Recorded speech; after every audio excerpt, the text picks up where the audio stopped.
दोस्तों, आप अपने घरों में क्या चीज जलाते हैं जो इलेक्ट्रिसिटी से चलती है? फ्रिज होगा और फैन होंगे और मोबाइल का चार्ज, जिससे हम मोबाइल चार्ज करते हैं, और टॉर्च होगी चार्जिंग वाली, और भी बहुत कुछ, और सबसे बड़ी चीज बल्ब। तो आपने कभी ध्यान दिया है कि इसमें इलेक्ट्रिसिटी कहाँ से आती है और किस कंपनी की आती है? चलिए वो जाने दीजिए, उसको छोड़ते हैं और शुरू करते हैं आज की वीडियो। आज की वीडियो का टॉपिक है, मैं एक ऐसी कंपनी का फंडामेंटल एनालिसिस करने जा रहा हूं जो पावर से रिलेटेड है और बहुत पुरानी और टाटा ग्रुप की ही कंपनी है। बहुत से लोग समझ गए होंगे मैं किसकी बात कर रहा हूं। चलिए बता देता हूं, मैं बात कर रहा हूं टाटा पावर की। एक बेहतरीन कंपनी है, बहुत पुरानी कंपनी है, बहुत अच्छा इसका शेयर चल रहा है। और आगे देखते हैं इसके फंडामेंटल क्या कहते हैं आपके इन्वेस्टमेंट के लिए। तो दोस्तों, चैनल पर नए हो तो चैनल को जरूर से सब्सक्राइब कर दीजिए, वीडियो को लाइक कीजिए और वीडियो को शेयर भी जरूर कीजिएगा। और दोस्तों, बिजली बचाइए। जब भी आप ऐसे घर से बाहर जाते हैं या 5-10 मिनट के लिए सही लाइट को जरूर से ऑफ कर दीजिए। फैन चालू है तो फैन बंद कर दीजिए, एसी चालू है तो एसी बंद कर दीजिए। तो दोस्तों, चलते हैं अपनी वीडियो की ओर।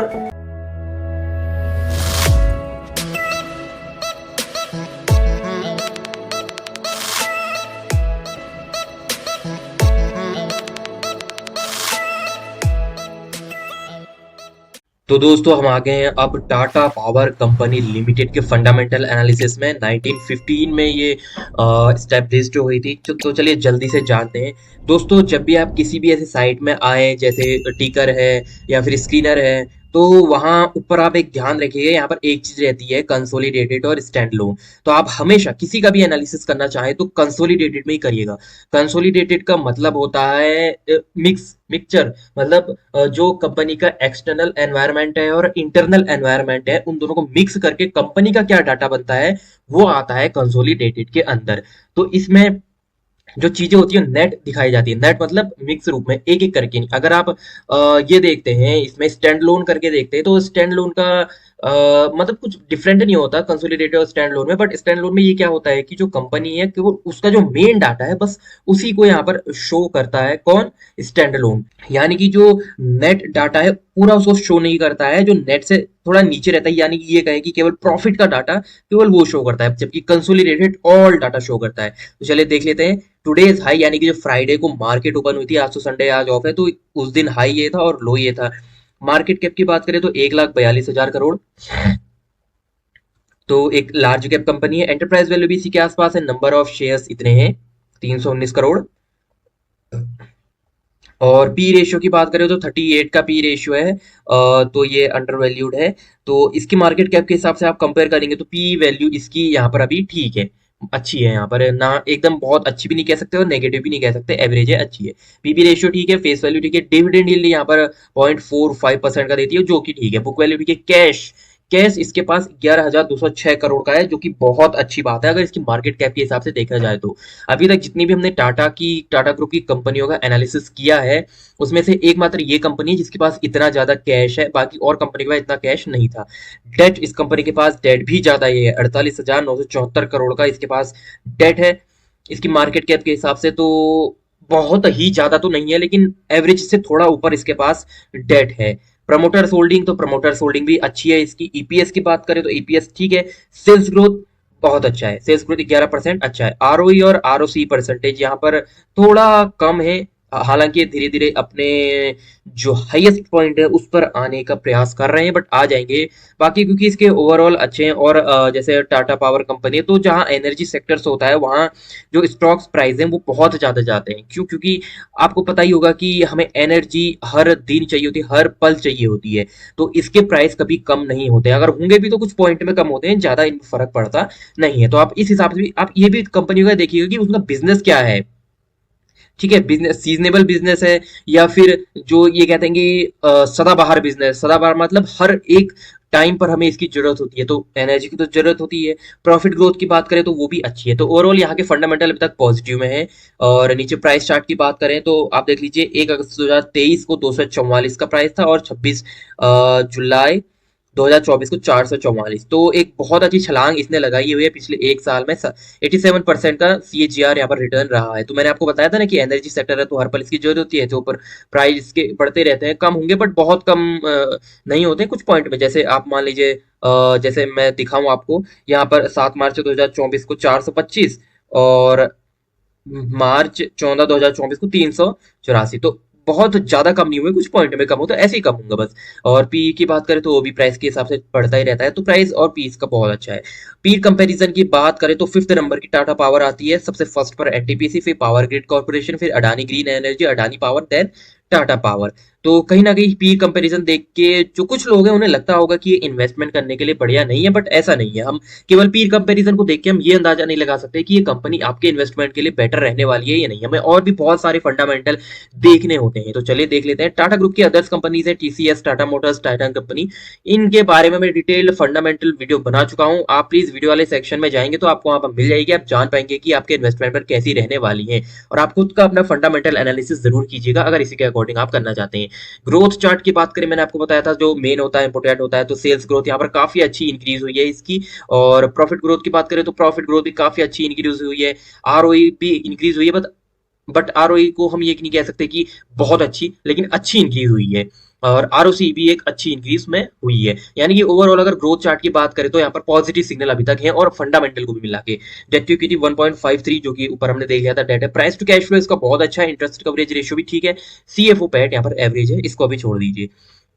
शेयर होल्डिंग की बात करें तो प्रमोटर्स होल्डिंग 46% की अच्छी है। बहुत अच्छी तो नहीं कह सकते, बहुत अच्छी तब होगी जब 50% से ऊपर ही हो या 60-70% हो, तब बहुत अच्छी होती है। और अगर 45 मिनिमम 45 यहाँ पर एक्वायर्ड है, तो इससे ऊपर ही है तो बहुत अच्छी होती है। तो यहाँ पर बहुत अच्छी ठीक रहेगा, क्योंकि एनर्जी सेक्टर हो तो उसके प्राइस हमेशा बढ़ते रहेंगे, तो शेयर होल्डिंग तो ऐसी बढ़ेगी।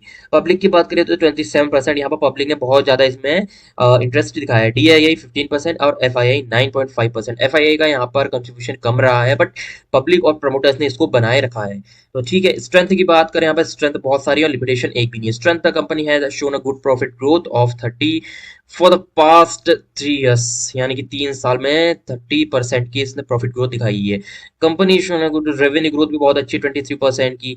एफिशिएंट कैश कन्वर्जन साइकिल्स ये भी बहुत अच्छा है। Company as a good cash flow management, CFO pad stand है 2.76। तो यहाँ पर स्ट्रेंथ यहाँ पर बहुत अच्छी है इसकी, तो लिमिटेशंस कुछ भी नहीं है। तो आपको ऐसे ही देख के लग रहा है कि इसमें इन्वेस्टमेंट करना आपके लिए कितनी बेटर अपॉर्चुनिटी साबित हो सकता है। तो बेशक आप इसमें इन्वेस्टमेंट कर सकते हैं, बट अपना खुद का एनालिसिस जरूर कीजिएगा। मैं हर वीडियो में बार बार कहता आया हूँ कि आप किसी के ऐसे टिप के भरोसे मत बैठिए कि उसने टिप दे दी और उसने कहा कि इन्वेस्टमेंट कीजिए तो हम करते हैं, नहीं। आपको अपना खुद का एनालिसिस जरूर करना है, जानना है कि इसमें हम इन्वेस्टमेंट कर सकते हैं या नहीं। क्वार्टरली रिजल्ट आप देखना चाहें तो देख सकते हैं, वैसे अगर एक साल का देखें तो बहुत बढ़िया रहता है। क्वार्टरली रिजल्ट से उतना इफेक्ट आपके इन्वेस्टमेंट पर पड़ने वाला नहीं है, और अगर साल भर का होता है तो वो बहुत अच्छा होता है। प्रॉफिट एंड लॉस में नजर मार लेते हैं। यहाँ पर हम जो ज्यादा देखते हैं वो देखते हैं ऑपरेटिंग प्रॉफिट। तो ऑपरेटिंग प्रॉफिट देख लेते हैं। मार्च 2020 में 7/9/20 10,000 हुआ है, मार्च 2024 में। तो अब देख लीजिए बहुत अच्छी यहाँ पर इंक्रीजमेंट हुई है हर एक चीज में। और अगर हम प्रॉफिट बिफोर टैक्स की बात करें तो 5,732, तो ये भी बहुत अच्छा हुआ है। पैट यानी कि प्रॉफिट आफ्टर टैक्स की बात करें, यानी कि जो टैक्स देने के बाद जितना भी कंपनी को नेट प्रॉफिट बचता है वो कितना है, तो 2020 में 1726 और 4280 2024 में। तो बहुत अच्छी छलांग इसने पैट में भी लगाई हुई है। तो ओवरऑल बात करें तो प्रॉफिट एंड लॉस यहाँ पर बहुत अच्छा है। बाकी आप देख लीजिए यहाँ पर कोई चीज नेगेटिव में नहीं है, बस एक एडजस्टमेंट को छोड़कर। अभी एडजस्टमेंट क्या होता है इसको छोड़ दीजिए, आप पढ़ना चाहे तो आप गूगल से आप निकाल ही सकते हैं, गूगल से निकाल के थोड़ा बहुत देख लीजिएगा। बाकी इसमें सब पॉजिटिव में है तो पॉजिटिव रहने वाला है। बैलेंस शीट मैंने आपको बताया था, टोटल लाइबिलिटीज और टोटल एसेट्स, तो 139,054.40 139,054.40 बहुत बढ़िया यहाँ पर रहने वाला है। कैश फ्लो की बात करें तो नेट कैश फ्लो हम पहले देख लेते हैं। हालांकि कैश फ्लो यहाँ पर इसका कम हुआ है, ऑपरेटिंग कैश फ्लो बढ़ा है, but total net cash flow यहाँ पर माइनस में। इन्वेस्टिंग कैश फ्लो वो भी बहुत ज्यादा यहाँ पर कम हुआ है। देखिए -492 से -9,027, तो बहुत ज्यादा यहाँ पर कम हुआ है। और फाइनेंसिंग कैश फ्लो की बात करें तो फाइनेंशियल कैश फ्लो यहाँ पर बढ़ा हुआ है, ठीक है, माइनस में। यहाँ -5 से था, यहाँ -4 में, यानी कि बढ़ा हुआ है। तो ऑपरेटिंग कैश फ्लो ने इन दोनों को कवर किया हुआ है, क्योंकि ऑपरेटिंग कैश फ्लो बहुत ज्यादा है, बट फिर भी जो हमारा नेट कैश फ्लो आता है वो अभी माइनस में आता है।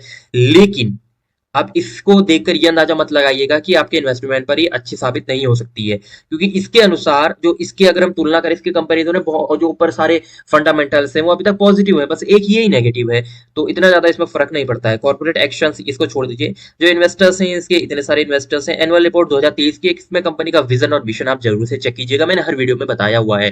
2023 की 28 मार्च 2024 को रिलीज की गई थी, हो सकता है अब नई फ्रेश 2024 की भी आए। रेटिंग एंड रिसर्च रिपोर्ट, इसको क्या क्या रेटिंग मिली है और किस एजेंसी के द्वारा मिली है, तो ये सब है। आप पढ़ना चाहें तो पढ़ सकते हैं। कंपनी प्रेजेंटेशन फोर्थ क्वार्टर की यहाँ पर रिलीज हुई है 24 ईयर की, तो आप इसको भी पढ़ना चाहें तो पढ़ सकते हैं। लेकिन जो एनुअल रिपोर्ट है उसमें कंपनी का विजन और मिशन इन दोनों को जरूर पढ़िएगा। बाकी आप चीज नहीं भी पढ़ते हैं तो कोई बात नहीं, क्योंकि रिपोर्ट जो एनुअल रिपोर्ट होती है वो 250-300 पेज की होती है, तब इतना ज्यादा हम नहीं पढ़ सकते, लेकिन विजन और मिशन आप जरूर से पढ़ सकते हैं। तो ये था टिकर की ऑफिशियल वेबसाइट में टाटा पावर कंपनी लिमिटेड का फंडामेंटल एनालिसिस। थोड़ी कंफर्मेशन हम ले लेते हैं ग्रो से। तो फ्राइडे को मार्केट ओपन हुई थी, इसने बहुत अच्छा रिटर्न दिया था 5% का, यानी कि 5% का अगर किसी ने यहाँ पर करोड़ों का इन्वेस्टमेंट किया होगा तो उसको बहुत अच्छा यहाँ पर रिटर्न मिला होगा। लेकिन अगर आप मान लीजिए एक शेयर लेते हैं 414 को, तो आपको 21 रुपए मिले होंगे मात्र, आपको दिखाई दे रहे हैं ना, तो 21 रुपए यहाँ पर आपकी बढ़ोतरी हुई होगी। और अब देख लेते हैं 52 वीक हाई लो, जैसा कि मैंने आपको हर वीडियो में बताया, मैं बताता भी हूँ। तो इसमें अभी आपको दिखाई दे रहा होगा कि 52 वीक हाई की तरफ ये आता हुआ दिखाई दे रहा है। तो आप इसमें अभी इन्वेस्टमेंट से चाहे तो बच सकते हैं, चाहे तो इन्वेस्टमेंट कर सकते हैं, या आपके ऊपर है। मैंने इसमें इन्वेस्टमेंट किया हुआ है, बट ये जब थोड़ा नीचे था, आप कितने में किया हुआ ये तो छोड़िए, ये जब थोड़ा यहाँ यहाँ को था, नीचे को था, मैंने एनालिसिस किया था, मैंने तब इसमें इन्वेस्टमेंट किया था, और आज देखिए कितना बढ़ चुका है। तो आप चाहे तो इसमें इन्वेस्टमेंट कर सकते हैं। हालांकि अगर ये नीचे को आएगा तो आपका लॉस होगा, और कहीं ना कहीं आपके जो सबकॉन्शियस माइंड है उसमें ये मैसेज जाएगा कि अब तो भाई निकल जाना चाहिए, निकल जाना चाहिए, निकल जाना चाहिए। बट आप वहां पर बने रहिएगा, अपने सबकॉन्शियस माइंड को मनाइएगा कि अभी मैं नहीं निकलूंगा, अभी मेरा प्रॉफिट होना इसमें बाकी है। जैसे ही आपका इसमें प्रॉफिट होता है कुछ अच्छा खासा 10-15% का, तब आप इसमें निकलने का ट्राई कर सकते हैं।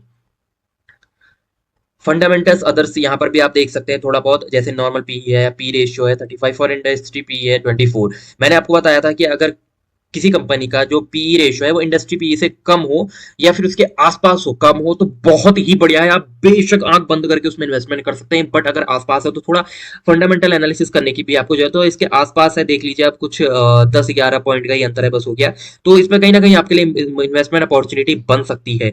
बट इसको देखकर आपको लग रहा होगा, इस चीज को देखकर, ये 52 वीक हाई लो, कि कहीं ये अगर नीचे आ गया तो क्या होगा, हमारा लॉस तो नहीं है। बस ये इतना शो करता है, ये आपको एक डाटा प्रोवाइड कर देता है कि 52 वीक हाई इतना रहा, 52 वीक लो इतना रहा। अगर ये हाई की तरफ यहाँ पर आ गया तो कहीं ना कहीं यहाँ पर एक रेजिस्टेंट बनेगा, तो वहां से ये टच करेगा और नीचे को यानी कि डाउन को जरूर आएगा करके। तो ऐसा कुछ नहीं होता, आप थोड़ा एनालिसिस करेंगे तो आपको भी इसमें पता चल जाएगा। आरओई और फेस वैल्यू ये सब इसमें देख लीजिए। फाइनेंशियल जो कॉलम वाइज ग्रोथ होती है, हम जरा इसमें नजर मान लेते हैं। रेवेन्यू की बात करें तो लगातार 2020 से इसका रेवेन्यू बढ़ता हुआ आया है। और प्रॉफिट की बात करें तो प्रॉफिट भी लगातार 2020 से बढ़ता हुआ आया है। नेटवर्थ की बात करें तो नेटवर्थ भी आप देख सकते हैं सामने लगातार बढ़ती हुई आई है। तो टोटल ओवरऑल इसके फाइनेंशियल रेशियोज भी हमें बहुत अच्छे शो हो रहे हैं। About the Tata power company, अगर आप टाटा पावर कंपनी के बारे में पढ़ना चाहते हैं डिटेल में, तो आप यहाँ पर जाके पढ़ सकते हैं ये सब क्या है करके, ठीक है। मैनेजिंग डायरेक्टर जो अभी करंट में इसका डॉक्टर प्रवीण सिन्हा है, एनएससी सिंबल इसका ये रहा। शेयर होल्डिंग पैटर्न्स की बात करें तो मैंने आपको बताई दी थी टिकर की वेबसाइट पर। तो ये था total Tata power company limited के बारे में। दोस्तों आप इससे रिलेटेड अगर न्यूज पढ़ना चाहते हैं, just click on the news sections and आप वहां पर पहुंच जाएंगे। यहाँ पर जहाँ पर लिखा हुआ है Tata power solar and bank of India partnership, 22 hours ago यहाँ पर न्यूज रिलीज हुई है ना, कि टाटा पावर सोलर और बैंक ऑफ इंडिया की यहाँ पर पार्टनरशिप हो गई है। तो इसके कारण कहीं ना कहीं जैसी ये न्यूज रिलीज हुई, तो कहीं ना कहीं इसके आपके अगर इन्वेस्टमेंट किया होगा या इसका प्राइस में इफेक्ट जरूर पड़ेगा, कुछ ना कुछ इसमें प्राइस में प्रॉफिट जरूर होगा। अगर बैंक ऑफ इंडिया की पार्टनरशिप हुई है तो यानी कि बैंक ऑफ इंडिया में टाटा पावर सोलर में इन्वेस्टमेंट किया होगा या करेगा, या जो उसके बड़े अधिकारी हैं, बड़े वो कहते हैं ना एडमिनिस्ट्रेटर हैं, वो जरूर इन्वेस्टमेंट करते हैं, तो वहीं कहीं ना कहीं इफेक्ट पड़ेगा ही। आप अगर डिटेल में पढ़ना चाहते हैं कि कितना किया है, कैसे किया है, तो आप जस्ट यहाँ पर क्लिक कीजिए और वहां पर पेज पर पहुंच जाएंगे दूसरे न्यूज वाले, तो आप यहाँ पर जस्ट देख सकते हैं ये सब। तो ये था। और बाकी अगर आप इससे रिलेटेड इवेंट देखना चाहते हैं कि क्या क्या इवेंट, बोर्ड मीटिंग आने वाली है अपकमिंग 6 अगस्त को। एफ एन यानी कि फ्यूचर एंड ऑप्शन, इसके क्या हैं, ये कैसे काम करते हैं, ये मैं वीडियोस में बाद में बताऊंगा, बहुत बाद में, जब ये हमारा इन्वेस्टमेंट का पूरा क्लियर हो जाएगा चैप्टर उसके बाद। तो ये था पूरा। तो दोस्तों बस यही कहना चाहूंगा कि आप खुद का अपना एनालिसिस भी जरूर कीजिएगा, किसी के एनालिसिस के भरोसे मत बैठिएगा कि इसने कह दिया तो हम इसमें इन्वेस्टमेंट करें या ना करें। अगर आपका एनालिसिस कहता है खुद का कि इसमें इन्वेस्टमेंट कीजिए तो कीजिए, अगर नहीं कहता है कि मत कीजिए तो मत कीजिए दोस्तों। क्योंकि अगर आप किसी के भरोसे बैठते हैं तो इसका मतलब आप अपना पूरा ट्रस्ट यानी कि अपना पूरा बिलीव उसे दे रहे हैं और आपके भरोसे पर वो खेल रहा है। तो दोस्तों अपना खुद का इन्वेस्टमेंट जरूर कीजिएगा। लेकिन अब कैसे करना है वो आप किसी दूसरे की वीडियो देख करके पता लगा सकते हैं। जैसे अगर आप मेरी देखते हैं तो मेरी अकॉर्डिंग आप कर सकते हैं अपना भी, या फिर किसी दूसरे की देखते हैं तो उससे भी कर सकते हैं। तो जैसे भी कीजिएगा, लेकिन खुद का अपना लास्ट में अपना खुद का एक बार जरूर कीजिएगा दोस्तों। तो दोस्तों फिर मिलते हैं ऐसी नई मार्केट कंपनीज के साथ। चैनल पर नए हो तो चैनल को सब्सक्राइब जरूर कीजिएगा, वीडियो को लाइक कीजिएगा, वीडियो को शेयर भी कीजिएगा और बेल आइकन को दबाना ना भूलिएगा, ताकि जितनी भी ऐसी वीडियो बनाओ सबसे पहले आपको मिल सके। तो बनते रहिएगा हमारे साथ, तब तक के लिए हंसते रहिए, मुस्कुराते रहिए, बी सेफ, बी पॉजिटिव। जय हिंद।